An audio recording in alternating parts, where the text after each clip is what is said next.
ময়দানেতে যেতে তোমাকে হবে, প্রয়োজনে সব রক্তটুকু জমিনেই ঢেলে দেবে। লড়াইয়ের ওই ময়দানেতে যেতে তোমাকে হবে, প্রয়োজনে সব রক্তটুকু জমিনেই ঢেলে দেবে। তবুও তোমায় লড়তেই হবে, মানিবে না পরাজয়। তবুও তোমায় লড়তেই হবে, মানিবে না পরাজয়।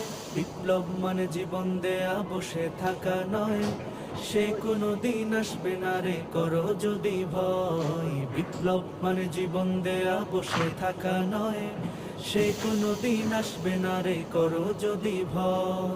কোথা থেকে কোন ভিনদেশি শকুন আমার দেশে এসে সেবার নামে বসলো জুড়ে মীর জাফরের বেশে। কোথা থেকে কোন ভিনদেশি শকুন আমার দেশে এসে সেবার নামে বসলো জুড়ে মীর জাফরের বেশে। ওদের করতে নাস্তা নাবুদ হতে হবে নির্ভয়।